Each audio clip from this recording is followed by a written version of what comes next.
Innal hamdalillah nahmaduhu wa nasta'inuhu wa nastaghfiruh wa na'udzu billahi min shururi anfusina wa sayyiati a'malina may yahdihillahu fala mudhillalah wa may yudlil fala hadiyalah asyhadu an la ilaha illallah wahdahu la syarikalah wa asyhadu anna Muhammadan abduhu wa rasuluh sallallahu alaihi wa ala alihi wa sahabatihi ajma'in wa man tabi'ahum bi ihsanin ila yaumiddin. Ya ayyuhalladzina amanu taqullaha haqqa tuqatih wa la tamutunna illa wa antum muslimun.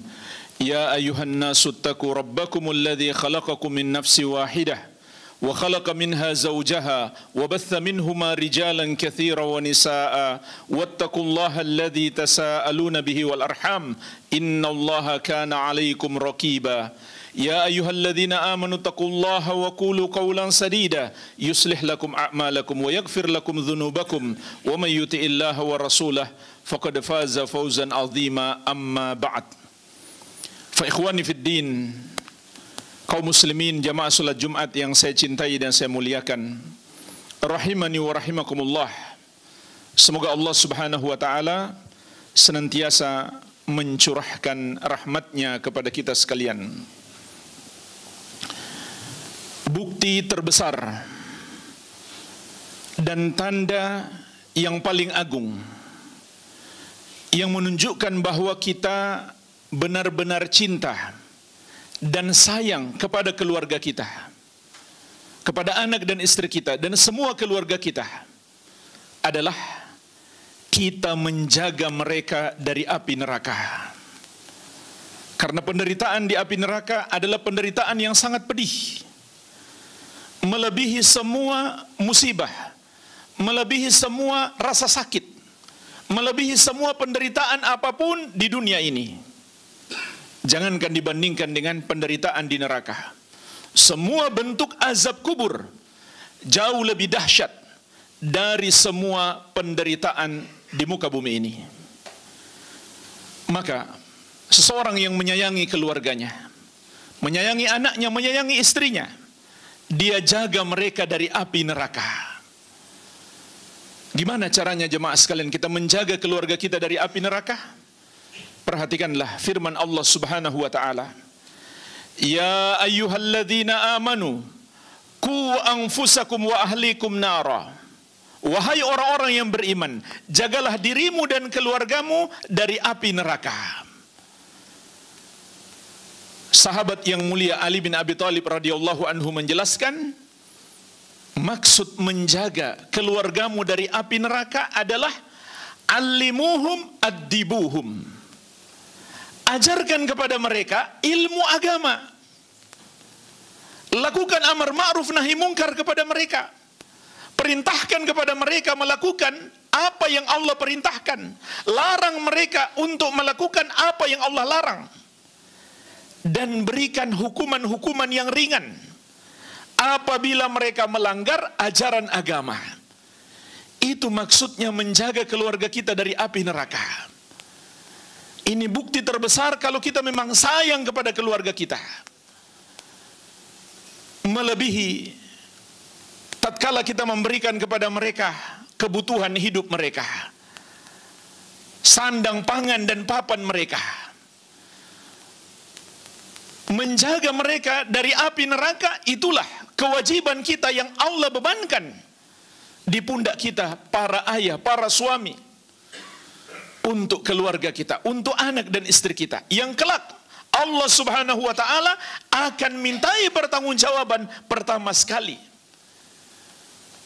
Betul, memberi makan kepada anak dan istri kita itu juga tanggung jawab kita. Menjaga kesehatan mereka itu juga tanggung jawab kita.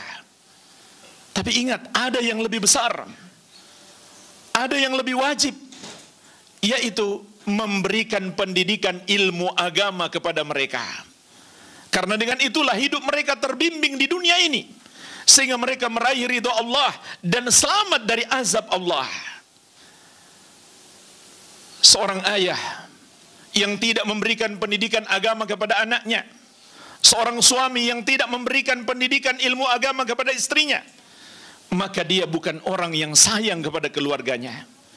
Bahkan dia adalah termasuk orang yang paling jahat kepada keluarganya, karena dia membiarkan mereka masuk neraka.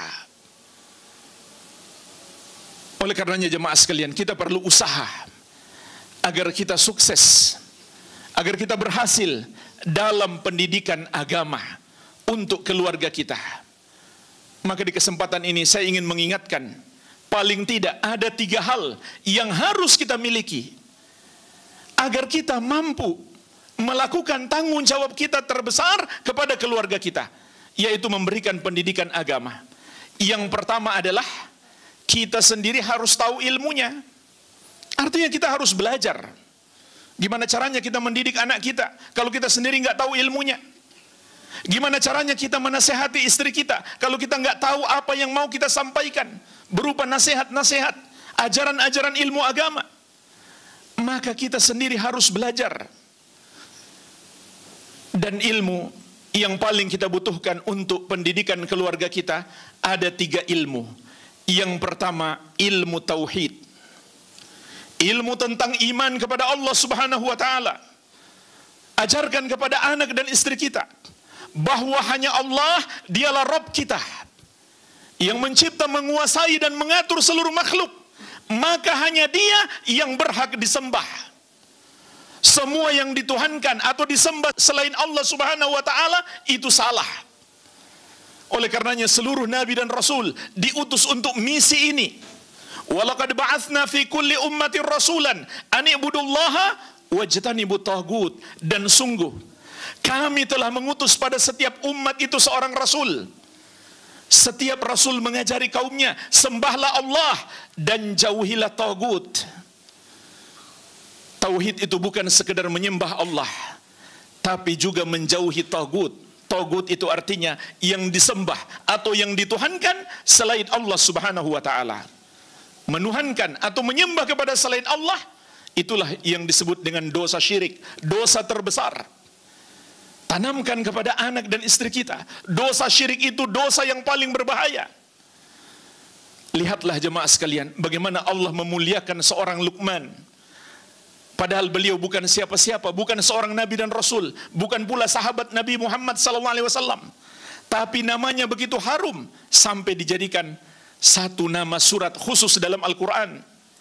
Karena beliau memiliki mutiara-mutiara nasihat yang sangat indah untuk anaknya. Dan dari banyaknya nasihat beliau yang nomor 1 adalah ya bunayya la tusyrik billah inna syirka la zulmun azim. Wahai anakku, jangan engkau persekutukan Allah, jangan engkau sembah selain Allah, jangan engkau tuhankan selain Allah, jangan engkau duakan Allah, karena sesungguhnya dosa syirik itu adalah kezaliman yang sangat besar. Artinya itulah dosa terbesar yang paling Allah murkai. Dan tauhid jemaah sekalian, itulah jaminan keselamatan bagi keluarga kita agar masuk surga. Sebagaimana Rasulullah SAW bersabda, man mata la yusyriku billahi syai'an dakhalal jannah. Barang siapa mati menghadap Allah tanpa mempersekutukannya dengan sesuatu apapun, maka dia pasti masuk surga.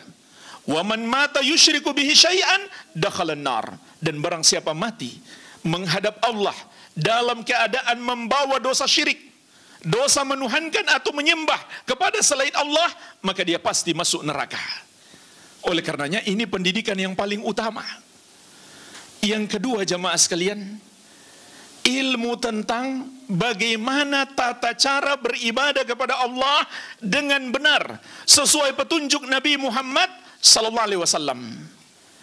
Karena Allah telah menetapkan ibadah para hamba tidak akan diterima kecuali dengan memenuhi 2 syarat. Yang pertama dilakukan dengan ikhlas, semata-mata mengharapkan balasan dari Allah. Yang kedua meneladani Nabi Muhammad SAW. Sebagaimana sabda beliau, man amila amalan laisa alaihi amruna fahuwa raddun. Barang siapa mengerjakan satu amalan yang tidak ada padanya petunjuk dari kami, maka amalan tersebut tertolak. Oleh karena itu kita harus belajar bagaimana petunjuk-petunjuk Nabi Muhammad SAW dalam amal ibadah beliau, Kemudian kita ajarkan kepada keluarga kita. Belum cukup kita hanya menerima warisan turun-temurun yang dilakukan oleh mayoritas masyarakat, atau sudah menjadi tradisi banyak orang. Itu belum cukup, itu belum tentu sesuai petunjuk Nabi SAW. Bisa jadi itu hanya buatan-buatan orang, bahkan bisa jadi itu berasal dari agama di luar Islam, kemudian dikira itu ajaran Islam. Tapi kita pastikan yang kita ajarkan kepada keluarga kita benar-benar ajaran Nabi Muhammad SAW. Terutama jemaah sekalian, bagaimana solat yang benar dan menjaga solat 5 waktu. Rasulullah SAW bersabda, "Sallu kama ra'aitumuni usalli." Solatlah kamu seperti kamu lihat aku solat. Biasakan anak-anak kita dari kecil sudah menjaga solat 5 waktu. Bangunkan mereka untuk salat subuh. Dan jemaah sekalian, ini memang bukan hal yang mudah. Terkadang kita harus berjuang untuk membangunkan anak kita untuk salat subuh. Maka dari itu perintahkan mereka untuk tidur lebih cepat agar lebih mudah bangun salat subuh. Berjuang jemaah sekalian untuk membangunkan anak kita salat subuh. Jangan kita hanya susah payah membangunkan anak kita untuk pergi sekolah, tapi kita nggak berusaha keras untuk membangunkan mereka sholat subuh. Tidak mengapa setelah sholat subuh andai masih ngantuk untuk tidur lagi. Yang penting dia bangun untuk sholat. Ini termasuk pendidikan yang harus kita berikan kepada anak kita. Disiplin dalam menjaga sholat 5 waktu. Dan itu harus mereka utamakan melebihi apapun. Jangan sampai anak kita lebih mengutamakan les bahasa Inggris daripada sholat 5 waktu. Jangan sampai anak kita lebih mengutamakan nonton bola daripada sholat 5 waktu. Tanamkan kepada mereka kecintaan kepada sholat, kedisiplinan dalam melakukan sholat 5 waktu. Karena itulah jemaah sekalian, kunci keselamatan di akhirat kelak. Rasulullah SAW bersabda, "Awwalu ma yuhasabu bihil abdu yaumal qiyamati min amalihi sholatuhu idza saluha sairu amalihi wa idza fasada sairu amalihi." Amalan pertama seorang hamba yang akan diadili kelak di hari kiamat adalah solatnya. Kalau baik solatnya, niscaya seluruh amalannya akan ikut menjadi baik. Tapi kalau rusak solatnya, niscaya seluruh amalannya akan ikut menjadi rusak. Kenapa jemaah sekalian? Karena kalau solat seseorang itu baik, maka itu akan menjadi pintu hidayah baginya untuk melakukan kebaikan-kebaikan yang lain dan terhalang dari perbuatan maksiat. Maka jemaah sekalian, anak kita kalau kita sudah biasakan sholat untuk pendidikan yang lainnya, itu jadi lebih mudah bagi kita. Karena sholat itu akan menjadi pintu hidayah baginya. Sebagaimana firman Allah Subhanahu wa ta'ala, "Inna sholata tanha anil fahsya'i wal munkar." Sesungguhnya sholat itu mencegah dari perbuatan keji dan mungkar. Bisa kita perhatikan anak-anak yang terjerumus narkoba, yang terjerumus pada pergaulan bebas dan pada banyak perbuatan maksiat, pada umumnya mereka tidak menjaga sholat 5 waktu. Maka tanamkan kepada anak-anak kita sejak dini untuk disiplin melakukan sholat 5 waktu. Bahkan Nabi SAW menyuruh kita secara khusus, "Muru auladakum bis salati wahum abna'u sab'i sinin wadribuhum 'alaiha wahum abna'u ashrin." Perintahkan anak-anakmu sholat tatkala mereka berumur 7 tahun. Maksudnya jemaah sekalian, di umur 7 tahun itu lebih ditekankan lagi perintah kita. Sebelum itu kita sudah biasakan dia sholat, tapi di umur 7 tahun lebih ditekankan lagi kita untuk memerintah dia sholat. Karena umumnya anak di umur 7 tahun dia sudah mulai memahami, sudah mulai memayyiz. Dan pukul kalau tidak mau sholat di umur 10 tahun. Saking pentingnya sholat ini sehingga syariat mengizinkan seorang ayah untuk memukul anaknya kalau tidak mau sholat di umur 10 tahun. Namun para ulama menjelaskan pukulan yang dimaksud di sini hanyalah pukulan ringan. Pukulan yang tidak membekas di tubuhnya. Tapi jadikan pukulan itu membekas di hatinya. Agar dia ngerti, ini persoalan serius. Jangan sampai dia meninggalkan sholat. Rasulullah SAW memberi peringatan keras. "Inna bainar rajul wa bainas syirki wal kufri tarkas shalah." Sesungguhnya batas antara seseorang dengan kesyirikan dan kekufuran adalah meninggalkan sholat. Jadi pukulan yang ringan, bukan pula pukulan untuk melampiaskan emosi. Tidak boleh memukul anak hanya demi untuk melampiaskan emosi, tapi niatnya untuk memberikan pendidikan. Tidak boleh pula menimbulkan bekas di tubuhnya. Tidak boleh pukulan yang berat. Tidak boleh pula memukul wajah. Rasulullah SAW bersabda, la tadribul wajah. Jangan kamu memukul wajah. Jadi nggak boleh menampar, apalagi menunjuk di bagian wajah atau bagian-bagian yang rawan, yang berbahaya seperti kepala. Hanya pukulan yang ringan di tangan misalkan, dicubit sedikit, diingatkan kalau dia tidak mau sholat di umur 10 tahun. Kemudian yang ketiga jemaah sekalian, ilmu yang kita perlukan untuk pendidikan anak kita adalah ilmu tentang adab-adab dan akhlak yang mulia. Maka kita sebagai orang tua harus belajar. Dan kita nggak usah repot-repot untuk mengajari anak kita adab dan akhlak mulia. Cukup kita ajarkan kepadanya adab dan akhlak Nabi kita yang mulia, Nabi Muhammad SAW, yang Allah katakan, wa innaka la'ala khuluqin azim, dan sungguh engkau wahai Muhammad benar-benar berada di atas akhlak yang agung. Dan Nabi kita Nabi Muhammad SAW telah memberikan petunjuk, memberikan teladan bagaimana berhubungan dengan semua hamba Allah, bagaimana dengan orang tua, bagaimana dengan keluarga, bagaimana dengan tetangga, sampai bagaimana dengan makhluk-makhluk yang lain, dengan hewan-hewan.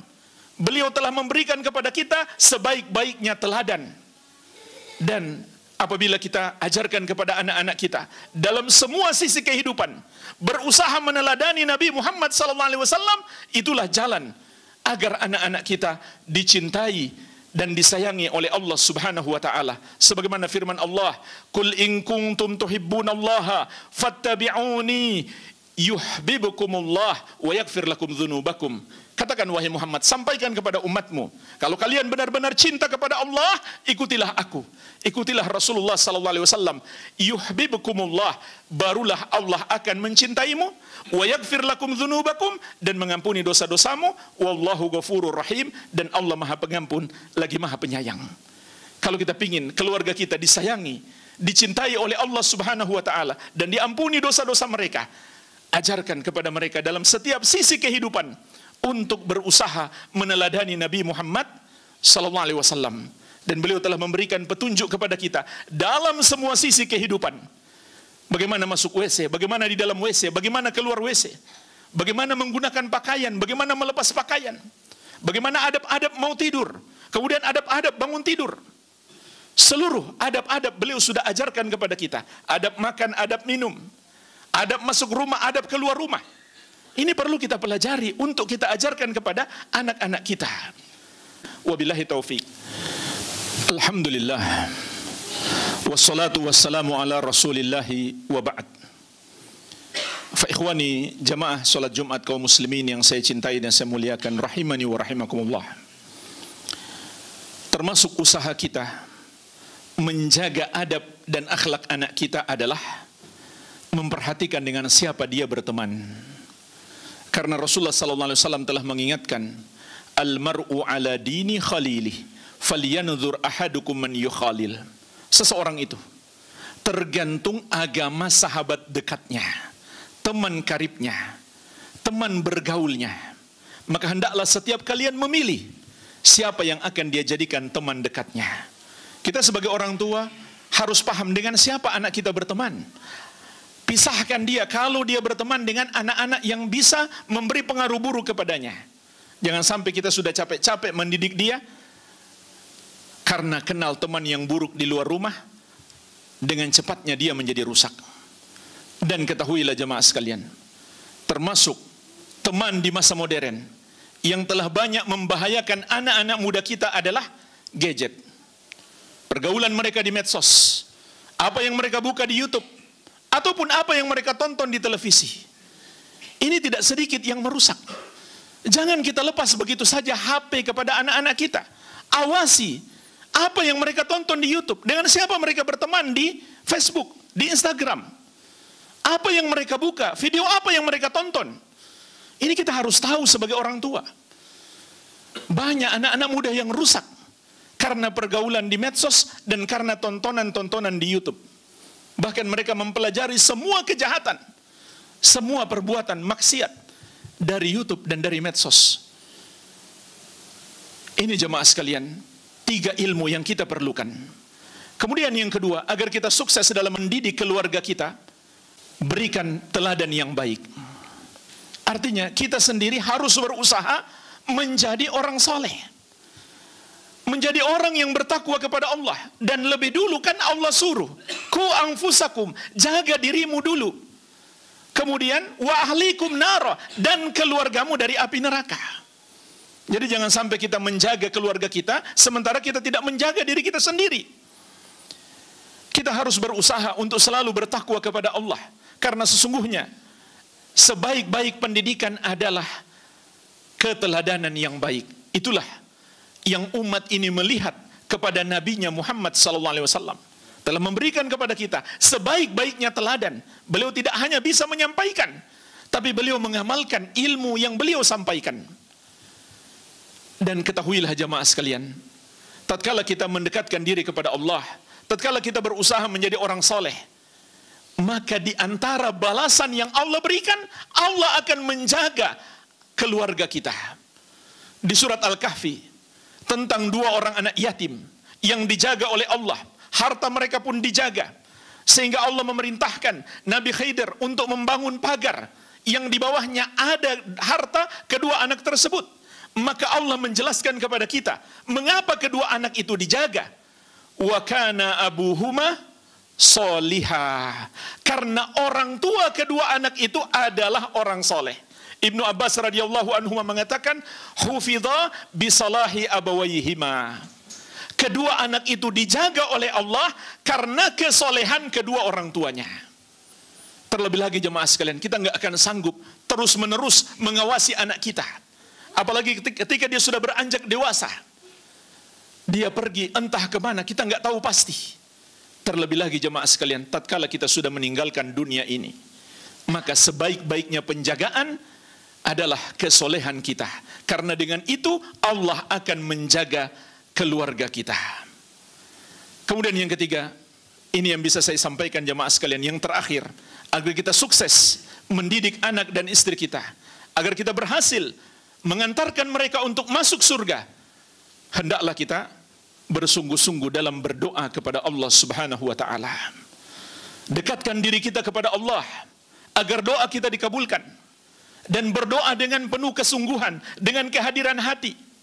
Bangunlah di waktu malam sebelum masuk waktu salat subuh, kita salat tahajud, kemudian doakan di dalam sujud. Carilah waktu-waktu terbaik untuk berdoa, termasuk di hari ini, hari Jumat.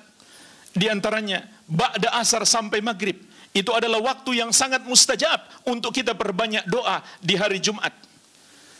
Dan setiap malam di sepertiga malam yang terakhir, berdoa dengan penuh harapan yang besar dan hati yang bertawakal, bergantung hanya kepada Allah, agar Allah menjaga keluarga kita dari api neraka. Dan Allah Subhanahu wa ta'ala telah berjanji, ud'uni astajib lakum, berdoalah kepadaku maka aku akan mengabulkan doamu. Tapi jemaah sekalian, janji ini ada syarat. Syaratnya adalah kita menjalankan perintah-perintah Allah dan menjauhi larangannya. Kalau kita berbuat dosa, maka itu akan menjadi penghalang doa kita dikabulkan oleh Allah Subhanahu wa ta'ala. Dan Rasulullah SAW juga bersabda, "Thalathu da'awatin la turad." Ada 3 doa yang tidak akan ditolak. Yang pertama adalah dakwatul walid, doanya orang tua untuk anak. Dan ini berlaku apakah doa kebaikan maupun doa keburukan. Oleh karenanya, senakal apapun anak kita, jangan sekali-kali mendoakan keburukan. Tetap doakan supaya Allah berikan hidayah kepadanya. Yang kedua, wada'watus saim, doanya orang yang berpuasa. Yang ketiga, wada'watul musafir, doanya seorang musafir, orang yang melakukan perjalanan jauh. Jadi kita sebagai orang tua, doa untuk anak adalah doa yang mustajab. Tapi jangan sampai dosa-dosa kita menghalangi dikabulkannya doa kita. Oleh karenanya, hendaklah kita selalu bertakwa kepada Allah, dan apabila kita terjerumus dosa, segeralah kita bertobat kepada Allah Subhanahu wa taala. Jangan biarkan diri kita tenggelam dalam dosa-dosa tersebut. Semoga Allah Subhanahu wa taala menjaga kita semuanya dan keluarga kita dari keburukan dunia dan keburukan akhirat. Semoga Allah Tabaraka wa taala menganugerahkan kepada kita semuanya dan keluarga kita kebaikan dunia dan kebaikan akhirat. Allahumma salli ala Muhammad wa ala ali Muhammad kama sallaita ala Ibrahim wa ala ali Ibrahim innaka Hamidum Majid. Allahumma ighfir lil muslimina wal muslimat wal mu'minina wal mu'minat al ahya'i minhum wal amwat innaka sami'un qaribun mujibu da'awat. Allahumma ansur ikhwanana al muslimina fi Filistin. Allahumma ansur ikhwanana al mujahidina fi Filistin. Allahumma ansur ikhwanana al-muslimina fi kulli makan. Rabbana atina fid dunya hasanah wa fil akhirati hasanah wa qina adzaban nar. Wa sallallahu ala nabiyyina Muhammadin wa alihi wa sallam walhamdulillahi rabbil alamin. Al-Amwa menemani ibadahmu juga hijrahmu.